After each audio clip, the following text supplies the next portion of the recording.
Hello, नमस्कार। मैं सौरभ मिश्रा आपका मेरे चैनल पर स्वागत करता हूं। आज की समरी है the power of habit by Charles Duhigg. Charles Duhigg की लिखी द पावर ऑफ हैबिट एक ऐसी बुक है जो हैबिट से जुड़ी बहुत सारी रोमांचकारी तथ्य बातें बताती है। यह पुस्तक 100 से अधिक शैक्षणिक अध्ययनों, 300 से अधिक वैज्ञानिक और अधिकारियों तथा दर्जनों कंपनियों पर किए गए शोधों पर आधारित है। हैबिट क्या है और कैसे लोग, ऑर्गेनाइजेशन, समाज पे इसका प्रभाव पड़ता है, कैसे नई आदतें बनाई जाती हैं, कैसे ज़रूरत के हिसाब से आदतों में बदलाव लाया जाए, इन सभी तथ्यों को लेकर इस पावर ऑफ हैबिट में बहुत ही अच्छे से उदाहरण के साथ में बताया गया है। और हम सब इस article the power of habit Hindi summary के बारे में बता रहे हैं। जो लोग अपने जीवन में बेहतर बदलाव चाहते हैं, जो अपनी पर्सनल और प्रोफेशनल ज़िंदगी में सफल और खुश होना चाहते हैं, उनके लिए ये बुक एक आइडियल की तरह काम करेगी। जो लोग अनजाने बुरी आदतों के शिकार हैं पर लाख कोशिशों के बाद भी वो अपनी आदतों को छोड़ नहीं पा रहे हैं, तो ये पुस्तक उन्हें बुरी आदत से छुटकारा पाने के लिए दिशा देगी। जो नई आदतें बनाना चाहते हैं और या अपनी आदतों को बेहतर करना चाहते हैं, उनके लिए ये बुक कारगर साबित होगी। इस बुक में लोगों के पर्सनल हैबिट के साथ साथ काम से जुड़ी हैबिट पे भी फोकस डाला गया है। इसीलिए ये बुक सबके लिए एक आइडियल है जो अपनी हैबिट्स में बदलाव लाना चाहते हैं, चाहे वो किसी भी क्षेत्र में क्यों ना हो।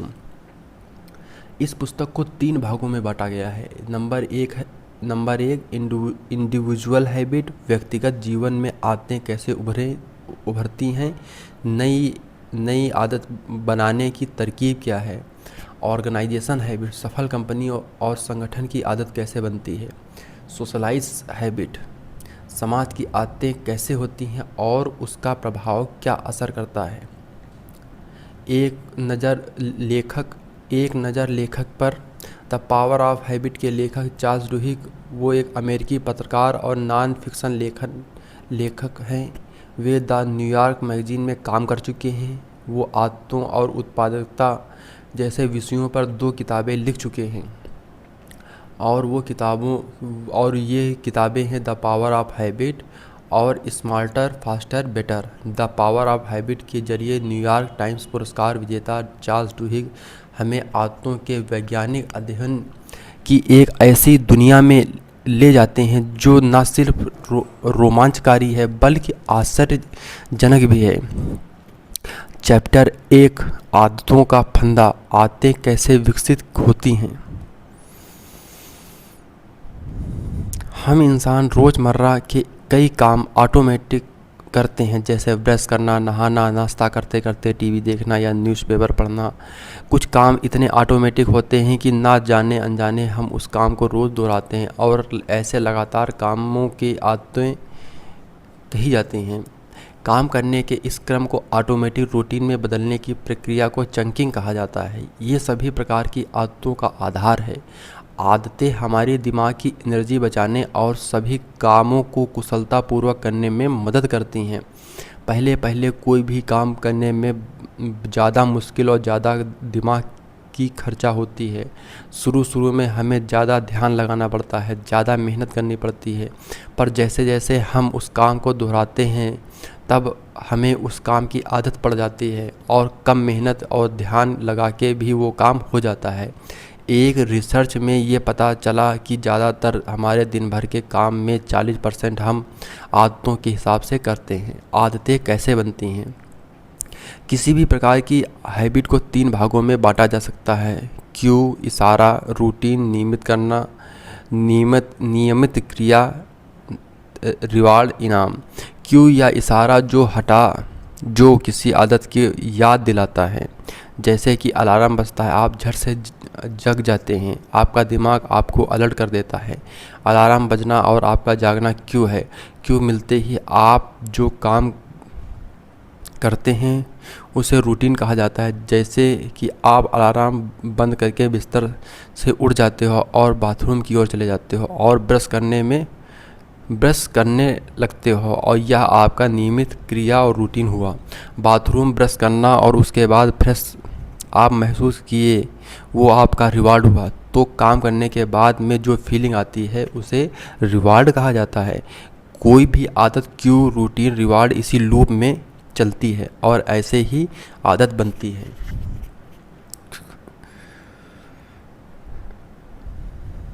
चैप्टर 2, मस्तिष्क की इच्छा, नई आदतें कैसे विकसित करें।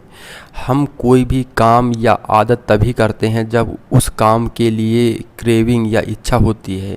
आदतें इशारे और इनाम के लूप में चलती हैं और इच्छा से ही आदतों के फंदे का निर्माण होता है। बड़ी बड़ी कंपनियां अपना प्रोडक्ट बेचने में तभी सफल हो पाती हैं जब वो लोगों के अंदर उस प्रोडक्ट को इस्तेमाल करने की इच्छा को जगा देती हैं। उस इच्छा को किसी इशारे और मिलने वाले इनाम से जोड़ देते हैं, तब जाके लोगों को उसी चीज़ की आदत लग जाती है। पेप्सोडेंट जब नया नया बाज़ार में बेचने के लिए लाया गया, तब इसे ग्राहकों को उस इच्छा से जोड़ा गया जो ब्रश करने के बाद एक सिरहन और ताजगी का एहसास दिलाती है। लोग ब्रश करना भूल जाएं, तब उन्हें सिरहन सी याद आती है और उसे पाने के लिए लोग रोज़ाना ब्रश करने लगे, जिससे उनके दांत भी स्वस्थ रहने लगे और पेप्सोडेंट पूरे विश्व की सबसे बड़ी कंपनी बन गई। आदत इच्छा से बनती है, इसीलिए इच्छा पैदा करने की तकनीक समझ आने के बाद आदतों को विकास करना आसान हो जाता है। दुनिया में करोड़ों लोग केवल सिरहन महसूस करने के लिए हर रोज़ अपने दांत को साफ करते हैं।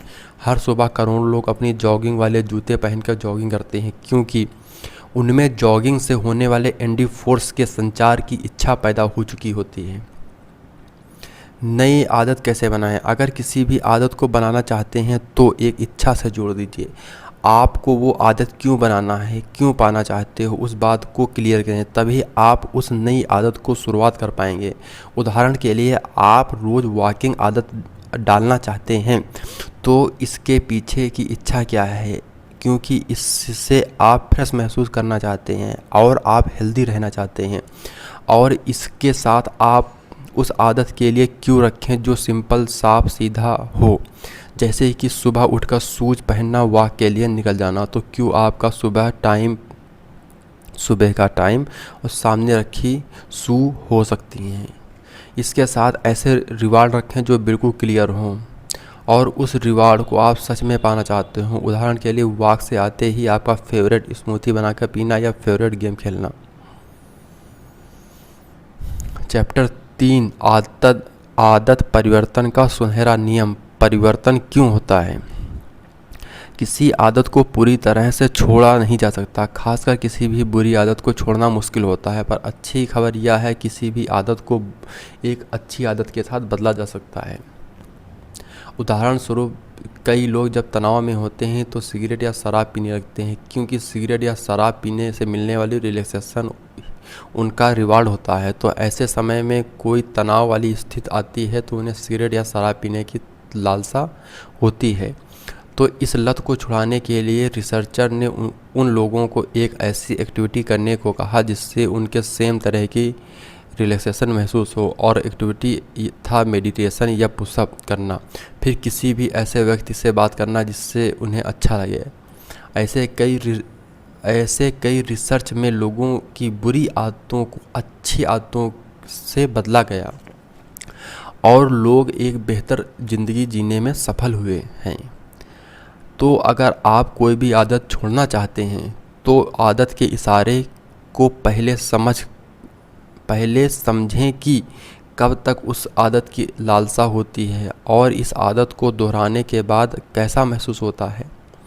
तब उस इशारे और इनाम को सामने रखते हुए अपनी नियमित क्रिया को बदल दें, यानी कुछ ऐसे काम करें जिससे आपको समान रिवार्ड मिले। इससे फिर आपकी बुरी आदत से छुटकारा मिल जाएगा। चैप्टर 4, मूल आदतें या पॉल ओनेल की यशोगाथा। सभी आदतें एक जैसी नहीं होती। कुछ आदतें दूसरी आदतों के मुकाबले ज़्यादा इम्पॉर्टेंट होती हैं, जिसे मूल आदत या की स्टोन हैबिट कहा जाता है।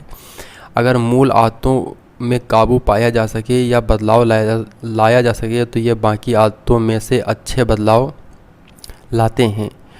1927 में पॉल ओनेल अमेरिका के एक एल्यूमीनियम कंपनी एलोकोया के सीईओ बने।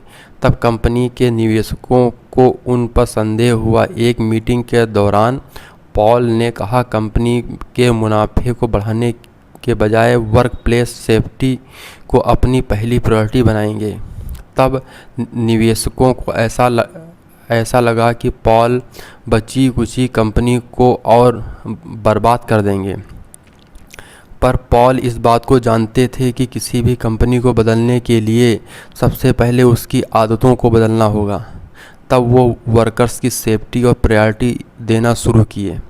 तब कंपनी के मैनेजर्स और कर्मचारी इस बात को सोचना शुरू किए कि कैसे मैन्युफैक्चरिंग प्रोसेस को और ज़्यादा सेफ और एफिशिएंट बनाया जाए और कैसे सबकी सुरक्षा और ज़्यादा बेहतर किया जा सकता है।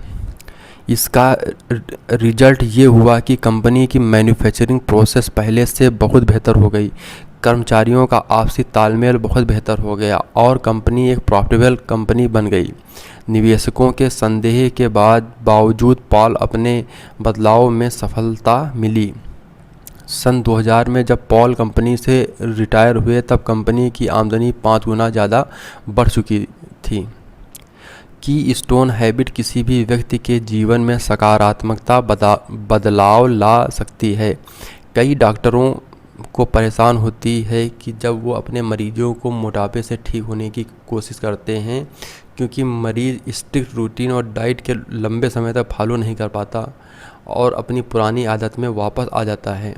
तब डॉक्टर्स उन्हें मरीजों के लिए सिर्फ एक टास्क देना शुरू किया और वो था अपने पूरे दिनचर्या में खान पान को नोटबुक में लिखें। जिससे परिणाम ये हुआ कि मरीज अपने खान पान पर ध्यान रखने लगे और हल्की फुल्की एक्सरसाइज भी करने लगे। फिर ये एक्सरसाइज उनकी आदत बन गई और कई एक्टिविटी में बदलाव लाना शुरू हो गई, जिससे फिर उनका मोटापा दूर होने लगा। चैप्टर 5 स्टारबक्स और सफलता की आदत। इच्छा शक्ति या विल पावर एक की स्टोन हैबिट है जिसे विकसित करके लाइफ के दूसरे क्षेत्र में लगाकर अद्भुत सफलता पाई जा सकती है। विल पावर एक ऐसी चीज़ है जिसे सिखाया जा सकता है। विल पावर को एक मसल की तरह समझें। जैसे एक्सरसाइज से मसल मजबूत हो जाता है, वैसे ही विल पावर लगातार प्रैक्टिस से एक मजबूत स्किल बन जाती है और अपनी हैबिट बनकर आपके साथ में रहेगी। इसके बिहेवियर को पहचान कर और वक्त रहते एक्शन लेकर इच्छा शक्ति को बढ़ाया जा सकता है। जब आप कोई डिसीजन लेते हैं तो उसे फॉलो करते हैं और ये आपका विल पावर को बढ़ाता है। विल पावर को आदत किसी भी ऑर्गेनाइजेशन पर भी असर डालता है। जब किसी वर्क प्लेस में कर्मचारी को फुल कंट्रोल मिलती है, यानी काम करने की पूरी छूट, तो डिसीजन लेने का अधिकार मिलता है, तब वे लोग अपनी पूरी काबिलियत और जोश के साथ काम करना शुरू कर देते हैं, जिससे फिर कंपनी की प्रोडक्टिविटी बढ़ती है।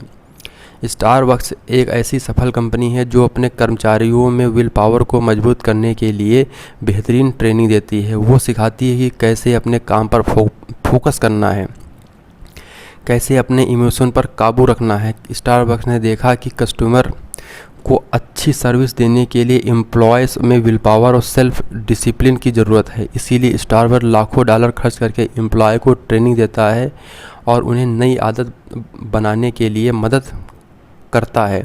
और यही ट्रेनिंग ही स्टारबक्स की सफलता का सीक्रेट में से एक है। स्टारबक्स के कर्मचारी के अच्छे बर्ताव की वजह से कस्टमर्स को अच्छी सर्विस मिलती है। इसीलिए स्टारबक्स सिर्फ कॉफ़ी बेचने के लिए नहीं, बल्कि वहाँ मिले गुड एक्सपीरियंस की वजह से भी जानी जाती है। अब चलते हैं इस बुक समरी के कुछ की नोट के बारे में।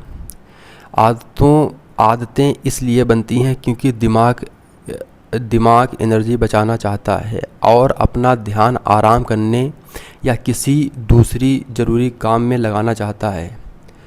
दूसरा पॉइंट है, कोई भी आदत 3 चीज़ों के लूप से चलती है। वो है इशारा, नियमित क्रिया और इनाम, क्यू, रूटीन और रिवार्ड।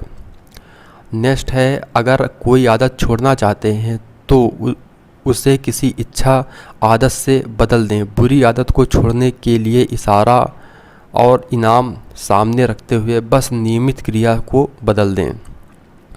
कुछ आदतें अन्य आदतों की तुलना में अधिक महत्व रखते हैं, जिसे मूल आदतें की स्टोन हैबिट कही जाती हैं, और मूल आदतों में बदलाव करके हम अपनी दूसरी आदतों में भी अच्छे बदलाव ला सकते हैं। नेक्स्ट पॉइंट है, इच्छा शक्ति एक मूल आदत की स्टोन हैबिट है जिसे सही तरीके से विकसित की जा सकती है। ये एक स्किल है जो इंसान और ऑर्गेनाइजेशन की सफलता का एक सीक्रेट है।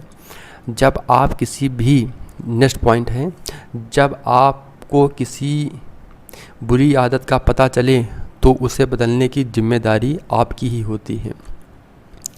अब चलते हैं इस बुक की समरी पर, जो the power of book habit book में हमें आदतों से जुड़े कई रोचक जानकारी मिलती हैं। कैसे आदतें इंसान की निजी ज़िंदगी में असर डालती हैं। अगर इंसान सब कुछ भूल भी जाए तब भी वो अपनी बनी हुई आदतों की वजह से रोज़मर्रा के काम कर सकता है। अच्छी आदतों को कर्मचारी में विकसित करके कैसे बड़ी बड़ी कंपनी ऑर्गेनाइजेशन सफलता के शिखर पर पहुंच सकती हैं।